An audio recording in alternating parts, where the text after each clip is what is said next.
വയനാടിലെ ദുരന്തത്തിൽ തകർന്നുപോയി അവരുടെ ജീവിതങ്ങളെ കർത്താവിന് സമർപ്പിച്ച് മരിച്ചുപോയുടെ ആത്മാക്കളെ കർത്താവിന്റെ തിരുമുമ്പിൽ ചേർത്ത് വയ്ക്കുന്ന ഒരു നിമിഷമാണല്ലോ ഇത്. കർത്താവേ, അവരെ കടാക്ഷിക്കണമേ. കാരുണ്യത്തിന്റെ വലങ്കൈ ആ കഷ്ടപ്പെടുന്ന മനുഷ്യരുടെ മേൽ നീട്ടണമേ. ഞങ്ങളിലൂടെ, ഞങ്ങളുടെ കരങ്ങളിലൂടെ. എനിക്ക് ചുറ്റി സഞ്ചരിക്കാൻ പാദങ്ങളില്ല, നിങ്ങളുടെ പാദങ്ങളാണ് എനിക്കുള്ളത്. നന്മ ചെയ്യാൻ എനിക്ക് കൈകളില്ല, നിങ്ങളുടെ കൈകളാണ്. നന്മ കാണാൻ എനിക്ക് കണ്ണുകളില്ല, നിങ്ങളുടെ കണ്ണുകളിലൂടെ അത് കാണണം. നന്മ കേൾക്കാനും പ്രചോദിപ്പിക്കാനും എനിക്ക് കാതുകളില്ല, നിങ്ങളുടെ കാതുകളിലൂടെ നന്മകൾ കേൾക്കണം. കർത്താവ് നമ്മോട് ഇന്ന് പറയുന്നതാണ്. ഈ മരിച്ചുപോയവരെ ഓർമ്മിക്കുമ്പോ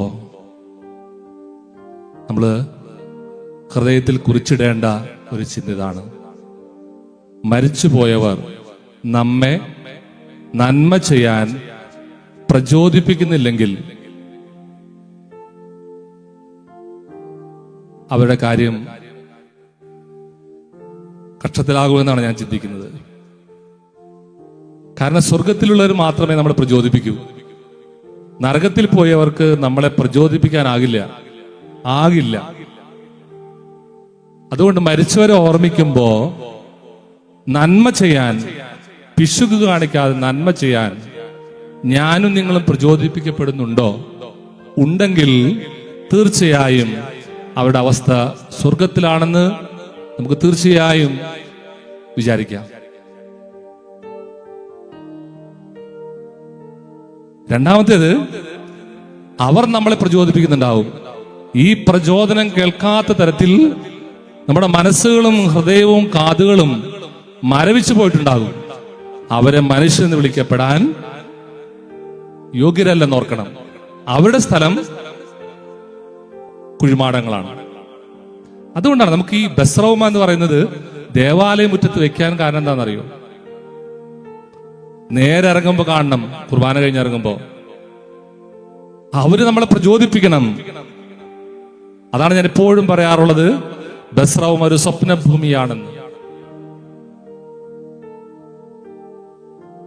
നന്മ ചെയ്യാൻ അവർ നമ്മളെ പ്രേരിപ്പിക്കുന്നില്ലെങ്കിൽ തീർച്ചയായിട്ടും ഉറപ്പിച്ചോ, എല്ലാവരും പ്രാർത്ഥിച്ചതും കാര്യമില്ല കേട്ടോ.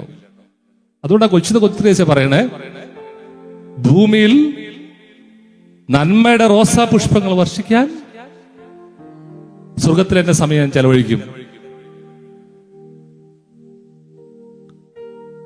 നല്ല സമരിയാക്കാരന്റെ ഉപമ ഇന്ന് കർത്താവ് നമുക്ക് തന്ന പാഠമാണ്, ചിന്തയ്ക്ക്.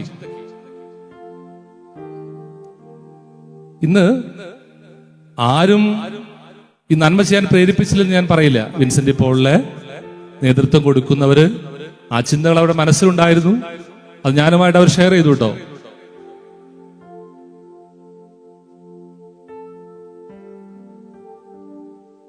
നല്ല സമരക്കാരുടെ ഉപമയെ ധ്യാനിക്കുമ്പോ ജെറൂസലത്തിൽ നിന്ന് ജെറീക്കോയിലേക്കുള്ള വഴി എന്റെ കുടുംബത്തിലൂടെയാണ്, എന്റെ ദേവാലയത്തിന്റെ മധ്യത്തിലൂടെയാണ്, എന്റെ സമൂഹത്തിന്റെ മധ്യത്തിലൂടെയാണ്.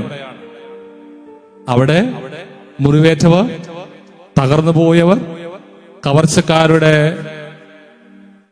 മർദ്ദനമേറ്റവർ, ചിലപ്പോൾ വയനാട് സംഭവിക്കുന്ന പോലെ പ്രകൃതിയുടെ പീഡനമേറ്റവർ. അങ്ങനെ പറയുന്നത് ഉചിതമാണെന്ന് എനിക്കറിയില്ല. കാരണം പ്രകൃതിയെ നമ്മൾ അതിക്രൂരമായി പീഡിപ്പിച്ചുകൊണ്ടിരിക്കുകയാണ്. നിൽക്കക്കളില്ലാതാവുമ്പോ, ഒരു നിവൃത്തിയില്ലാതാവുമ്പോ അവ അറിഞ്ഞോറിയാതെയൊക്കെ പ്രതികരിക്കുന്നതാണ് ഇതൊക്കെ. അതുകൂടി ഓർക്കുക. ജീവിച്ചിരിക്കുന്ന മനുഷ്യർ ഭാവി തലമുറയെ കാണാതെ ഇപ്പൊ തന്നെ എല്ലാം പ്ലണ്ടറിങ് ഓൾ പ്രോപ്പർട്ടി, എല്ലാ സുഖ സൗകര്യങ്ങളും എടുത്ത് ഇപ്പൊ തന്നെ എൻജോയ് ചെയ്യാം. ഭാവി തലമുറ എന്റെ മുൻപിലില്ല. ക്വാറികളായും തുരങ്കങ്ങളായും മലയിടിച്ച് നിരത്തിലായും ഒക്കെ നമ്മൾ തുടരുന്ന പ്രകൃതിയോടുള്ള പാതകം, അത് പാപമാണെന്ന് ഞാൻ എപ്പോഴും പറയാറില്ലേ, ഈ ധർമ്മ എന്ന് പറയില്ലേ, അതിനൊരു ഒരു ലെവലുണ്ട്. അത് കഴിയുമ്പോ അത് പ്രതികരിക്കും. നമ്മൾ ചെളിയിൽ നമ്മുടെ ഒരു കാല് ചവിട്ടുമ്പോ താന്നു പോകും, മറ്റൊരു ഭാഗത്ത് അത് ഉയർന്നു വരും, ചിലപ്പോൾ മുഖത്ത് തെറിക്കും. ഇത് തന്നെയാണ് നല്ല സമരക്കാരന്റെ ഉപമയിലെ പുരോഹിതനാകാം എനിക്ക്. അതാണ് കൂടുതൽ സംഭവിച്ചുകൊണ്ടിരിക്കുന്നത്. ഒരുപാട് ഒഴികഴിവുകളുണ്ട്. ഞാൻ വിവാഹം ചെയ്തു, അതുകൊണ്ട് എനിക്ക് വരാൻ പറ്റില്ല. ഞാൻ കാളയെ വാങ്ങി, എനിക്ക് വരാൻ പറ്റില്ല. എനിക്കിന്ന് കല്യാണമുണ്ട്, അതുകൊണ്ട് വരാൻ പറ്റില്ല. എനിക്കിത് പിക്നിക് ഉണ്ട്, അതുകൊണ്ട് ഇതില്ല. എനിക്ക് EMI ഉണ്ട്, അതുകൊണ്ട് ഇത് ചെയ്യാൻ പറ്റില്ല. മുഴുവൻ കാൽക്കുലേഷൻ ആട്ടോ. ഉറപ്പില്ലാത്തൊരു കാര്യത്തെ കുറിച്ചുള്ള കാൽക്കുലേഷനാണ്. നാളെ ഞാൻ നിങ്ങൾ ജീവിച്ചിരിക്കുമെന്ന് എനിക്കുറപ്പില്ല, നിങ്ങൾക്കുറപ്പില്ല. ജീവിതം അതിനു വേണ്ടിയാണ് നമ്മുടെ വ്യഗ്രത മുഴുവൻ.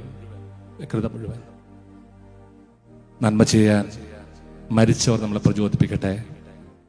അല്ലെങ്കിൽ രണ്ട് തരത്തിലുള്ളത്. ഒന്ന്, മരിച്ചു പോയവർ അതിന് അയോഗ്യരായിരിക്കുന്ന അവസ്ഥയിലായിരിക്കും. അല്ലെങ്കിൽ നമ്മൾ തീർത്തും മനുഷ്യനല്ലാത്ത മൃഗത്തിന്റെ സ്ഥിതിയിൽ നമ്മുടെ ഹൃദയവും മനസ്സും ഒക്കെ ധരിച്ചു പോയിട്ടുണ്ടാകാം. ആത്മപരിശോധന ചെയ്യാം. കർത്താവിനോട് മാപ്പപേക്ഷിക്കുക. കർത്താവെ, നല്ല സമരക്കാരനാകാൻ എന്നെ, ഇടവകയെ, എൻ്റെ കുടുംബത്തെ യോഗ്യരാക്കണേ, പ്രചോദിപ്പിക്കണമെന്നോ ഏറ്റുപറഞ്ഞുകൊണ്ട് കഴിഞ്ഞിട്ടില്ല.